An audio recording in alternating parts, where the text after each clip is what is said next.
How will human live on moon. इंसानों के चांद पर बसने पर उनकी जिंदगी कैसी होगी, रहने के लिए जरूरी रिसोर्सेज कहां से आएंगे, और क्या चांद पर अनाज वगैरह उगाया जा सकेगा, क्या इंसान चांद पर रह पाएगा। ये सारे सवाल सबके जहनों में गर्दिश करते हैं। आइए जानते हैं कि ऐसे कौन से चैलेंजेस हैं जिनका इंसानों को चांद पर जाने के लिए सामना करना पड़ेगा।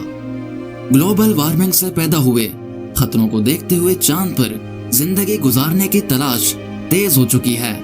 इस वजह से काफी ममालिक चांद पर इंसानी बस्तियां बनाने के प्रोजेक्ट पर काम कर रहे हैं।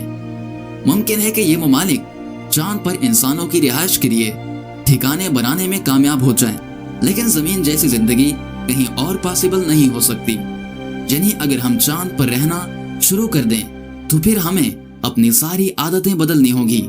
चांद पर जाने से पहले ये जानना जरूरी है कि चांद पर इंसानों के लिए क्या वसाइल होंगे। जमीन से छोटा सा दिखने वाला चांद दरअसल नेचुरल रिसोर्सेज से भरपूर है। चांद पर ऐसे रिसोर्सेज मौजूद हैं जो जमीन पर काफी कम मिकदार में पाए जाते हैं। कुछ साइंसदानों का मानना है कि जब जमीन के नेचुरल रिसोर्सेज खत्म हो जाएंगे तब हम चांद से उन रिसोर्सेज को जमीन पर ला सकते हैं, लेकिन रिसोर्सेज की माइनिंग के लिए चांद पर इंसानों का रहना जरूरी होगा और वहां पर हर हाल में इंसानी रिहाइशगाह बसानी ही होगी और जिंदा रहने के लिए सारी इंसानी फैसिलिटीज भी अवेलेबल करवानी होंगी। चांद की सरफेस पर हाइड्रोजन, ऑक्सीजन, सिलिकॉन, एल्यूमिनियम और सिल्वर समेत कई और एलिमेंट्स मौजूद हैं, जैसे कि हीलियम 3।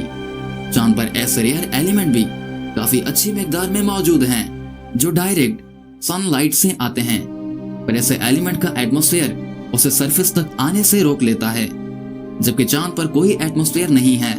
कहा जाता है कि हीलियम 3 चांद की सतह में एब्सॉर्ब हो रहा है। ये इतना पावरफुल है कि 100 ग्राम हीलियम 3 से टेक्सास शहर में 1 साल तक नॉन स्टॉप इलेक्ट्रिसिटी सप्लाई की जा सकती है। फिलहाल 28 ग्राम हीलियम 3 की कीमत लगभग 30 लाख रुपए है। चांद पर परमानेंट सेटल होने से पहले इंसानों को कई चैलेंजेस का सामना करना पड़ेगा। सबसे पहला चैलेंज खाना और पानी चांद तक पहुंचाने का होगा। चांद पर 1 पाउंड वजन वाले किसी सामान को भेजने में लगभग $50,000 का खर्च आता है। इस रेट से एक आदमी के लिए एक दिन का खाना और पानी भेजने में ही लगभग 1 करोड़ खर्च करने पड़ जाएंगे। चांद पर सामान भेजने में आने वाले खर्चे को देखते हुए चांद पर जाने से पहले ही हमें ऐसी टेक्निक डेवलप करनी होगी जिनकी मदद से हम चांद पर खेती बाड़ी कर सकें। अगर चांद पर फसल उगने में कामयाब हो भी गए तब भी खेती और अनाज के लिए जरूरी मिनरल्स और न्यूट्रिएंट्स जमीन से ही लाने होंगे।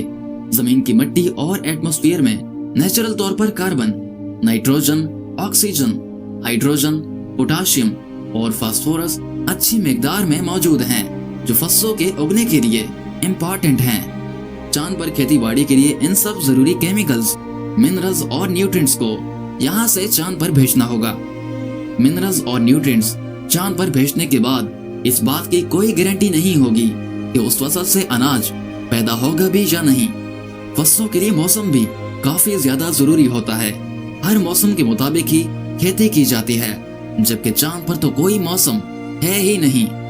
चांद पर कंटिन्यूसली 14 दिनों तक सूरज की रोशनी रहा करती है और फिर उसके बाद कंटिन्यूसली 14 दिन तक मुकम्मल तौर पर अंधेरा छा जाता है। इस वजह से चांद के मौसम में फसलें तो दूर की बात, इंसान का भी रहना निहायत दुश्वार है। चांद पर जाने वालों को ऑक्सीजन के लिए ज्यादा मेहनत नहीं करनी पड़ेगी, क्योंकि चांद पर वो मौजूद है जैसे हीट और बिजली की मदद से इस्तेमाल में लाया जा सकता है। तो हाजरीन, इन सभी मसलों को देखकर ऐसा लगता है कि इंसान का चांद पर रहना काफी मुश्किल है। इन सभी मसलों में सबसे ज्यादा अहम मसला दर्जा हरारत का है।